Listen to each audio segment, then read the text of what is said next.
Чистый и красивый Микунь. Таким делают свой город местные жители. Активные горожане объединились в движении «Чисто Микунь».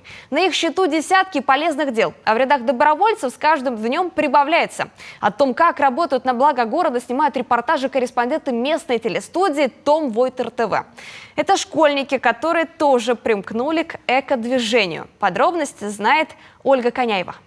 Выходной день, утро. Но на детской площадке в городе Микунь кипит работа. Это простые жители своими силами облагораживают двор. Самые активные горожане объединились в движении «Чисто Микунь». Результаты работы, как говорится, налицо. Я всегда за то, чтобы наш город был чистым и красивым.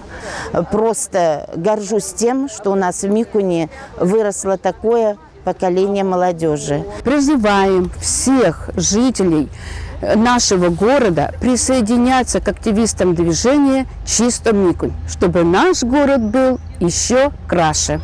Обновленные качели и горки, ухоженные территории с цветниками, отремонтированные скамейки и урны на улицах, субботники на кладбище и очищенные от свалок дороги. Добрые дела уже обрели глобальный масштаб. Добровольцы сами приносят краску, кисти, инструменты, предоставляют свой транспорт. Продолжается работа по агитации населения, по правилам обращения с отходами, потому что много населения не знает, куда и кто должен что выкидывать и кто увозить. Сделаны уже агитационные плакаты, которые будут установлены на всех контейнерных площадках нашего города. Через наши СМИ, через соцконтакты, через нашу группу, через наших участников нашего движения будет работа проведена с населением. Движение «Чисто Микунь» зародилось в апреле. Сегодня в его рядах больше сотни постоянных активистов. Каждый раз присоединяются и разные жители города. Помогают предприятия, поддерживает администрация города и управляющие компании. Другие главы поселения, они мне как-нибудь немножко завидуют, потому что вот столько помощников.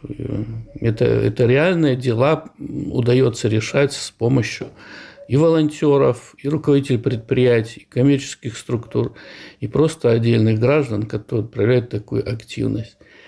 Сегодня этому государство уделяет очень серьезное внимание. Это не просто поддержка там на каком-то эмоциональном уровне, а это конкретные деньги. То есть в разы увеличивается бюджет примерно направления как территориальное общественное самоуправление.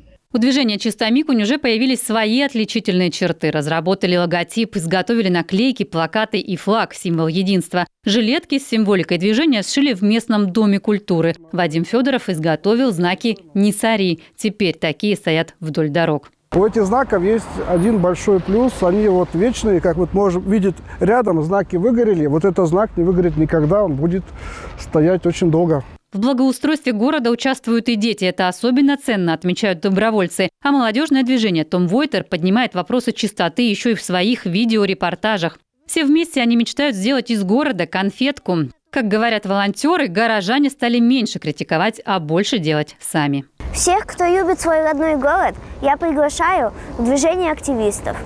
Любите свой Микунь и заботьтесь о нем. Присоединяйтесь к нашему движению. Чисто Микунь! Ольга Коняева, телеканал Юрган, Микунь.